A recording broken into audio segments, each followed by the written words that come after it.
नमस्कार। स्वागत है आपका क्लाउड इंडिया टेलीविजन पर। लेकर आया हूं आपका अपना कार्यक्रम पॉलिटिकल व्यूअर्स अशोक वानखड़े।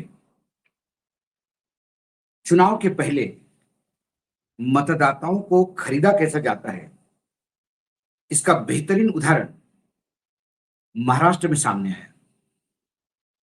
अब तो सीएजी रिपोर्ट भी कह रही है कि गड़बड़ हुई है। हुआ यूं कि 2024 के लोकसभा चुनाव में भारतीय जनता पार्टी का, राष्ट्रवादी कांग्रेस का, अजित पवार गुट का इतना बुरा प्रदर्शन रहा कि 48 सीटों में से बीजेपी को सिर्फ 9 सीटें मिली। अजीत दादा पवार की सिर्फ एक सीट आई। थोड़ी बहुत सीटें आई थी तो 4-5 वो एकनाथ शिंदे की, यानी 15 सीटों में पूरा सत्ता पक्ष निपट गया। क्योंकि लोगों के बीच में भयावह क्रोध था। जिस हिसाब से सरकारें टूट रही है, जिस हिसाब से सरकारें पार्टी तोड़ के सरकारें बन रही है, और उसके बाद लग रहा था कि अब विधानसभा में भी यही होगा। 2-3 महीने बाद विधानसभा हुई और चित्र पूरा पलट गया। क्योंकि एसआईआर पे बड़ा खेल हुआ, मतदाता सूची में बड़ा घोल हुआ, बहुत जगह मतदाता बढ़ाए गए, बड़ा माइक्रो लेवल पे काम हुआ। लेकिन फिर लोग पूछेंगे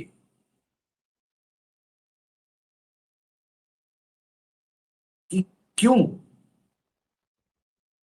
जो लोकसभा के 3 महीने बाद ऐसा क्या हुआ कि विधानसभा में इतना भारी समर्थन मिला। बीजेपी अपने आप में 130 पार, जो सिर्फ 9 सीटों पे थी।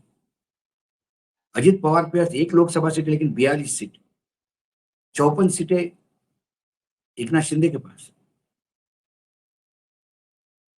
इसको जस्टिफाई करने के लिए लाडली बहना योजना आनन फानन में लाई गई।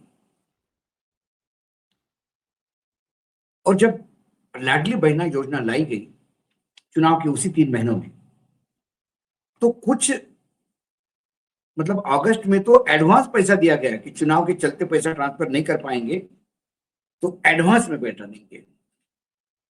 और कुल लाभार्थी 2,40,00,000, 2.5 करोड़ के आसपास।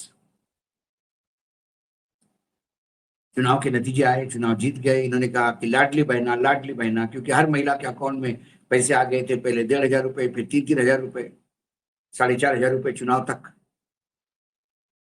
और बोला गया था कि ये 1,500 रुपए आ रहे हर महीने, ये आएंगे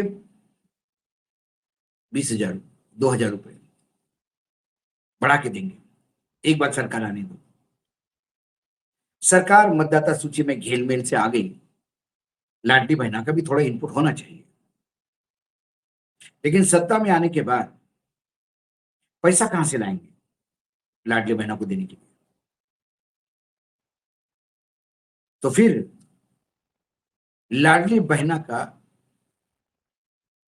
डिलीशन चालू हो गया। इन महिलाओं को नहीं देंगे, इन महिलाओं को नहीं देंगे। वो डिलीशन करते करते करते करते आज 92 लाख महिलाओं को 2,40,00,000 में से लाभार्थियों की सूची से हटा गया कि इनको लाभ नहीं मिल सकता। 38%, 38% महिलाओं को निकाला गया लिस्ट से। तो आप मान लीजिए ये 38% महिलाएं वो हैं जिन्हें चुनाव के पहले रिश्वत के तौर पे पैसा दिया जाएगा। यदि ऐसा कहा तो क्या अतिशयोक्ति हो। जब ये सीएजी ने ऑब्जेक्शन लिया इस पे, तो फिर हंगामा हो गया। विपक्ष कह रहे थे कि सीएजी ने आरोप लगाया तो करीब करीब 3-3.5 करोड़ का खेल हुआ है, जो लाभार्थी नहीं है उनको भी दिया। लेकिन जब मैंने कुछ अधिकारियों से भी बात करी, आईएएस अधिकारी जो कलेक्टर थे उस समय, उन्होंने बात की। उन्होंने कहा तब तो सरकार से आया था कि भाई ज्यादा से ज्यादा एप्लीकेशन को दे दो पैसा। तो हम तो ये टारगेट पूरा कर रहे थे कि जितना ज्यादा महिलाएं अप्लाई करेगी तुरंत पैसा दे दो, रिलीज करो। कोई भी योजना बनती है सरकार में तो उस योजना का प्रारूप तय होता है, फाइनेंस का बजटिंग होता है, वित्तीय बजट में उसका प्रावधान होता है। यदि कोई प्राकृतिक आपदा आती है, उसकी वजह से कुछ होता है, डिजास्टर, नेचुरल डिजास्टर की वजह से, तो उसके लिए कॉन्टिजेंट फंड से पैसा लिया जाता है। या जिस मंत्रालय का 250 करोड़ बजट नहीं था, उस मंत्रालय पे 3000 करोड़ से ज्यादा का, 3-3.5 करोड़ से ज्यादा का आपने लोड डाल दिया महिला बाल विकास का। तो फिर क्या, कर्जा करो और पैसा दो। और जब जीत के आ गए तो उनको लगा अभी 5 साल तक तो महिलाओं की कोई जरूरत नहीं है। महिलाएं पूछने लगी कि दादा, यानी बड़े भाई, बाकी पैसा कब मिलेगा? आपने कहा था कि हम आपको 2000 रुपए देंगे। बोले मना थोड़ी कर रहे, देंगे, कब देंगे नहीं बताएंगे।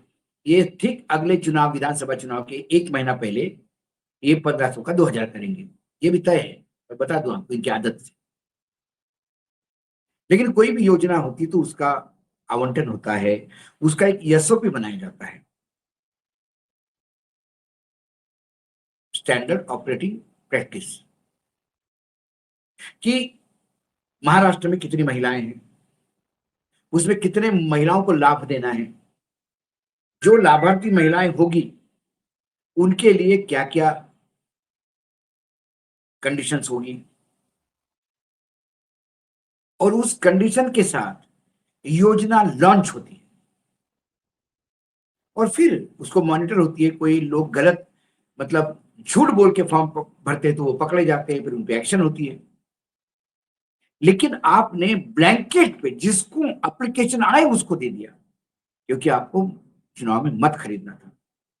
अब सरकार ने ये कह दिया कि भाई अब हमने कुछ कंडीशंस डाली है चुनाव जीतने के बाद। केवाईसी होना अनिवार्य है, आपका केवाईसी नहीं हुआ तो हम पैसे नहीं देंगे। आप, किसानों के लिए एक योजना है, शेतकरी योजना, यदि किसानों की उस योजना का लाभ आपको मिल रहा होगा तो आप इस योजना का लाभ नहीं ले सकते। आप इनकम टैक्स दे रहे होंगे तो आप इस योजना का लाभ नहीं ले सकते। आप सरकारी कर्मचारी है तो आप लाभ नहीं ले सकते। आपकी उम्र 65 से ऊपर है या 65 है तो आप लाभ नहीं ले सकते। ये सारा एसओपी चुनाव के बाद, मतदान, मत खरीदने के बाद हुआ।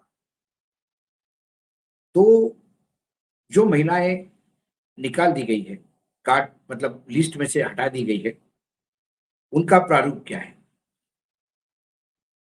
92 लाख महिलाओं को डिलीट किया है, निकाल दिया है सूची से।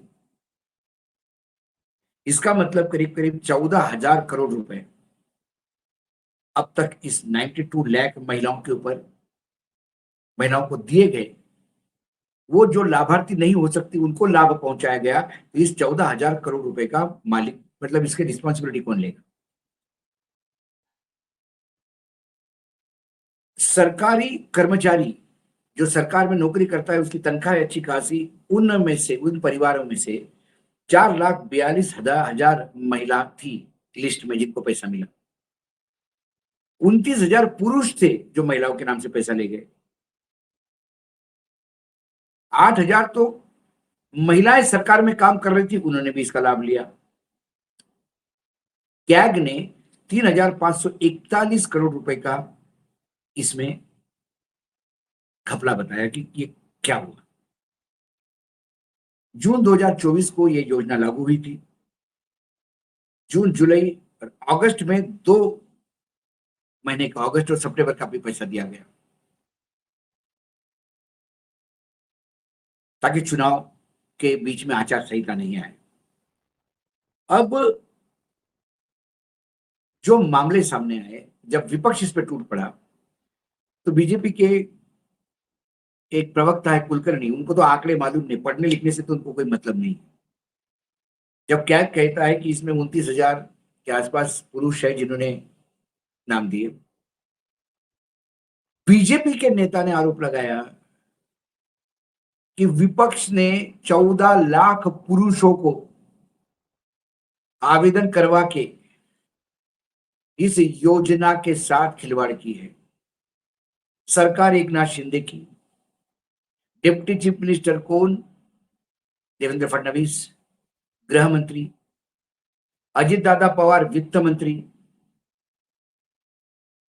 इन सब के नाक के नीचे यदि 14 लाख पुरुषों की एंट्री होती है उसमें, तो इससे नालायक और नाकारा सरकार नहीं हो सकती।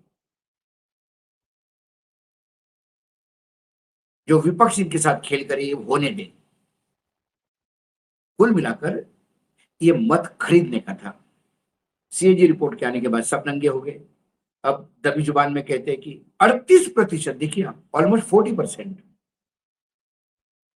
उन 40% महिलाओं को इन्होंने रिश्वत दी जो लाभ लेने लायक नहीं थे। गलती किसकी? सरकार की। ठिकरा किसके ऊपर? विपक्ष के ऊपर। गजब है। राम मंदिर में चोरी हुई तो कहते अखिलेश ने अपने लोग रखवा के चोरी की। अखिलेश यदि वहां लोग रखवाए अपने, अखिलेश यादव, तो उससे नाकारा ये ट्रस्ट के लोग नहीं है। 18 साल एक यादव को अपना ड्राइवर बनाया, उसने उससे चोरी करवाई। मैं तो बोल रहा हूँ चोरी करवाई, क्योंकि वो ड्राइवर बगैर चंपत राय के कुछ नहीं करता था, क्योंकि वो चंपत राय का ड्राइवर ही नहीं था, उनका पार्टनर भी था। काय में पार्टनर था ना बोलू तो अच्छा है, सब लोग देखते हैं ज्यादा। लेकिन ठिकरा फूटेगा यादव के, अखिलेश यादव के। चोरी और ऊपर से सीना जोरी, ये इसको कहते हैं। आज पॉलिटिकली यूएस में इतना ही। फिर आता हूं किसी विषय के साथ, तब तक के लिए नमस्कार। देखते रहिएगा लाउड इंडिया टीवी।